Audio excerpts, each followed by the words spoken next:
années de sa vie, le manoir de Ban à Corsier-sur-Vevey devient Chaplin's World. Le musée dédié à Charlie Chaplin a été inauguré ce matin, un événement d'une ampleur internationale. Plus de 140 médias avaient fait le déplacement pour découvrir en primeur ce musée. Une immersion dans l'œuvre et dans les films, mais aussi dans l'intimité de ce génie du 7e art. Visite guidée avec Yvon Dorimbert et Jessica. Moment d'émotion pour les frères Chaplin à l'heure d'ouvrir l'unique musée consacré à l'œuvre de leur père. Un musée qui plonge le visiteur dans le monde de Charlot.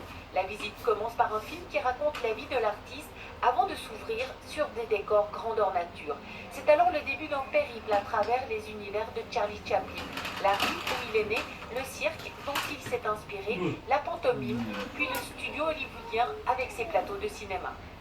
Charlie dessinait tout, Charlie était un perfectionniste à tout craint. Donc Charlie nous a laissé en héritage, entre guillemets, des papiers, des documents, des dessins techniques qui nous ont permis de reproduire presque à l'échelle, en tout lieu, ce qu'étaient les véritables décors de ces films. Des décors que le visiteur traverse de façon interactive, à la fois observateur et acteur. Puis à travers certaines animations, le visiteur peut vraiment se plonger dans l'univers de Charlie Chaplin et même tester certaines astuces de ses tournages. Et derrière les décors, le visiteur découvre aussi le regard de Chaplin posé sur le monde. Un Charlot citoyen qui parle de ses thèmes de prédilection comme la pauvreté, les guerres ou encore l'injustice. Le musée dévoile alors un artiste humaniste et engagé. Un personnage qui, derrière sa gestuelle, parlait du monde et nous invitait à rire des impuissances de ce monde, des injustices, des guerres, des dictateurs, de tous ces gens qui n'en ont que faire du sort des petites gens. À quelques pas du nouveau studio, le manoir de Ban, la maison familiale a été rénovée. Elle raconte le côté intime et privé de l'artiste. Il aura fallu 60 millions de francs et 16 ans pour réussir à faire de cet endroit le musée Chaplin, qui pourrait attirer 300 000 visiteurs par année. Ça va décupler les retombées touristiques pour l'hôtellerie, pour la restauration, pour le commerce, pour les chauffeurs taxis, etc. C'est donc tout un monde qui vit grâce à l'offre touristique ici, et vous aurez une pépite supplémentaire. Désormais, le vagabond a trouvé sa maison. Le musée ouvre ses portes au public demain matin. Michael Chaplin, vous êtes le fils de Charlie Chaplin. Vous avez vécu dans cette maison, ce manoir qui aujourd'hui devient un musée. On entre dans l'intimité de votre famille. Quel effet cela vous fait? Écoutez, je suis très soulagé de voir ce musée enfin, un fait réel où on peut visiter et voir tout le travail qui a été fait, qui a été de longue durée pour monter ce musée. Donc l'effet, c'est que je suis très soulagé et très heureux de voir ça aujourd'hui.